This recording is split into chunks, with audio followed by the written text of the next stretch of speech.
उपसभापती नीलम गोरे यांच्या बॉडीगार्डकडून ठाकरे गटाचे आमदार वरुण सरदेसाई यांना धक्का मारण्यात आलेला आहे। त्यांना धक्का मारला गेला। आमदार वरुण सरदेसाई संतप्त झाले। विधान भवनाच्या पायऱ्यांकडे जाताना ही घटना घडलेली आहे।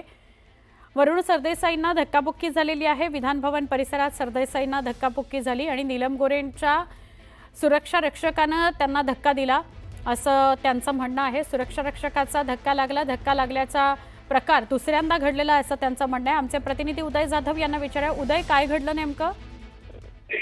विधान भवनामध्ये अधिवेशन काळामध्ये आपण इथे पाहतो की पोडियमवरती अनेक नेते असतील, आमदार असतील, ते प्रतिक्रिया देतात।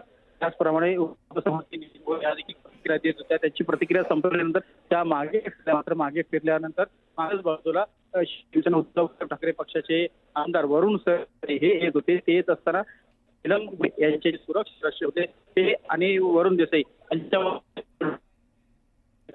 जे आहे लागलेला आहे। मोठ्या प्रमाणात धक्का लागला नाही, मात्र थोडासा धक्का लागल्यामुळे काहीसं त्यांचं नाराजी जी आहे ती प्रकट झालेली आपल्याकडून पाहायला मिळते।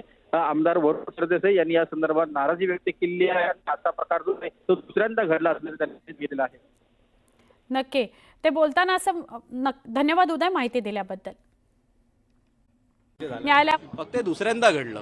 गेल्या वेळी जेव्हा त्या पायऱ्यांवरच मी उभा असताना त्यांच्याच एका सुरक्षा रक्षकांनी बाजूला करण्याचा प्रयत्न केलेला। माझा एवढा सरळ सोपा प्रश्न आहे, आम्हाला ओळखत नाही बा, महाराष्ट्राच्या कानाकोपऱ्यातनं लोक येतात मी समजू शकतो, पण म्हणून आम्ही छातीवर बिल्ले लावतो ना। हे बिल्ले पाहून बाबा आमदारांना तुम्ही जायला जागा तर द्या, एवढंच माझं म्हणणं आहे। हो गया इथं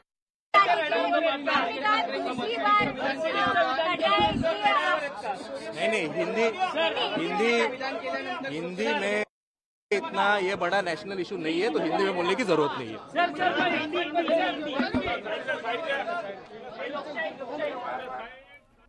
वरुण सरदेसाई यांना धक्काबुक्की झाली आणि सुरक्षा रक्षकांनी ही धक्काबुक्की केली, बाजूला त्यांना करण्याचा प्रयत्न केला। ठीक आहे, आम्हाला कोणी ओळखत नाही, आम्ही काय एवढे मोठे नाही, पण निदान आम्ही जे बिल्ले लावतो त्यावर तरी लिहिलेलं आहे नाव काय, आम्ही काय कोण आहोत ते, मग तेव्हा तरी धक्काबुक्की व्हायला नको असं त्यांचं म्हणणं।